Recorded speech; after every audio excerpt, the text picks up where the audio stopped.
Hello friends, हमारे channel welcome education में आप सभी का स्वागत है। आज हम आपके लिए छोटी सी कहानी राम और उनके चारे भाइयों की लेकर आए हैं कि उनका जन्म कैसे हुआ। आइए उनके बारे में जानते हैं। श्री राम जन्म कथा। श्री राम और उनके भाइयों का जन्म। श्री राम का जन्म कैसे हुआ था। श्री राम, लक्ष्मण, भरत, शत्रुघ्न का जन्म। राजा दशरथ त्रेता युग में सूर्यवंश में राजा इक्ष्वाकु, दिलीप, भागीरथ, रघु और राजा हरिश्चंद्र जैसे प्रतापी राजाओं के बाद राजा दशरथ हुए थे। राजा दशरथ बड़े ही पराक्रमी और प्रतापी राजा थे। तीनों लोकों में उनकी कीर्ति विद्यमान थी। देवराजेंद्र उनके मित्र थे तथा उन्होंने देव और असुरों के संग्राम में देवराज इंद्र के साथ मिलकर युद्ध किया था।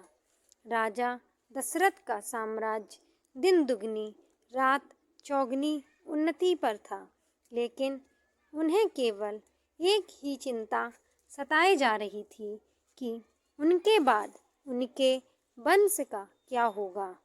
राजा दशरथ की 3 पत्नियां थीं, जिनमें से सबसे बड़ी रानी कौसल्या थी, उनसे छोटी रानी कैकेयी थी तथा तीसरी सबसे छोटी रानी सुमित्रा थी।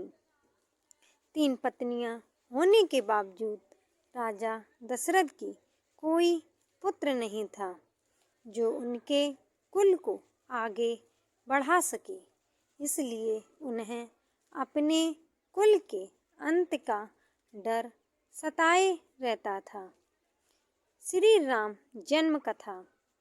इसी विषय में उन्होंने अपने कुल ऋषि से इस समस्या का समाधान पूछा।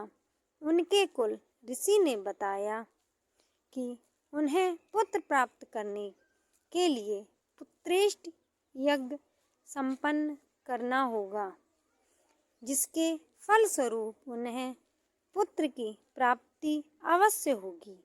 लेकिन उन्होंने इसके साथ यह भी शर्त रखी कि वह स्वयं पुत्रेष्टि यज्ञ नहीं करवा सकते। इस यज्ञ के लिए राजा दशरथ को स्वयं जाकर शृंग मुनि को प्रसन्न करना होगा। शृंग मुनि अथर्ववेद के पूर्ण ज्ञाता हैं तथा वह पुत्र कामेष्टि यज्ञ के विशेषज्ञ हैं। वही इस यज्ञ को संपन्न करवा सकते हैं। पुत्र कामेष्टि यज्ञ संपन्न होना। राजा दशरथ पैदल वन में शृंग मुनि के पास जाते हैं। उनसे आग्रह करते हैं कि संतान सुख के लिए व्याकुल हैं, कृपया करके मेरी समस्या का समाधान कीजिए। राजा दशरथ की सादगी तथा विनम्र आदर भाव के कारण शृंग मुनि प्रसन्न हुए और उन्होंने दशरथ को वचन दिया कि वह उनका पुत्र कामेष्टि यज्ञ करवाएंगे।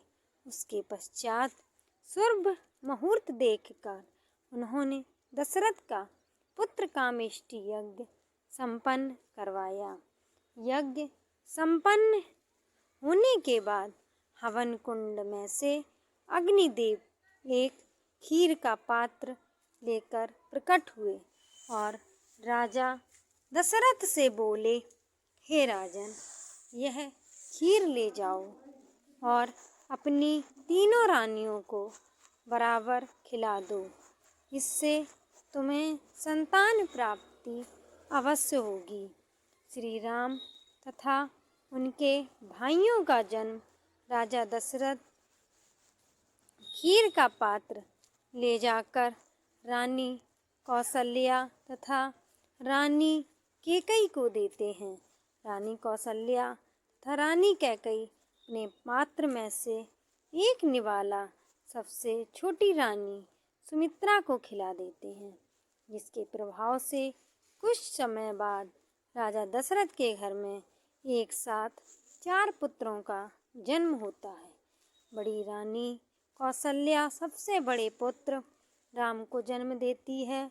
उसके कुछ ही समय बाद रानी कैकेयी राजा दशरथ के दूसरे पुत्र भरत को जन्म देती हैं।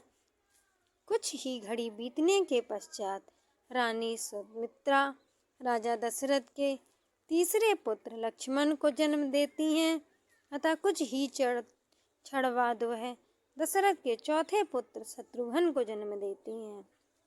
और इस प्रकार पृथ्वी पर बढ़े हुए पाप अत्याचार को मिटाने के लिए भगवान नारायण स्वयं राजा दशरथ के पहले पुत्र श्री राम के रूप में जन्म लेते हैं।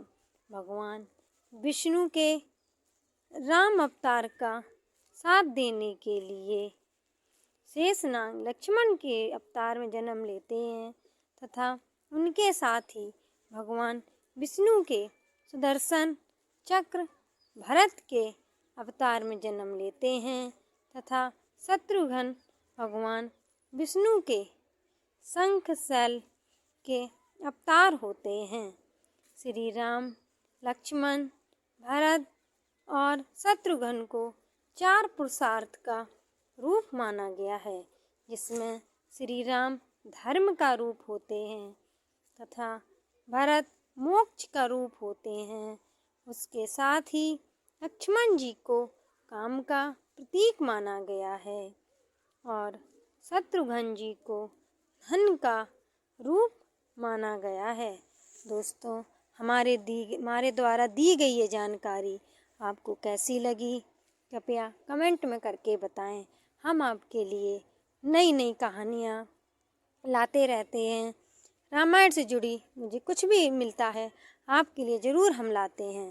कृपया मेरे चैनल को सब्सक्राइब कर लें और सभी तक पहुंचाएं, जिससे और सभी को जानकारी मिलती रहे।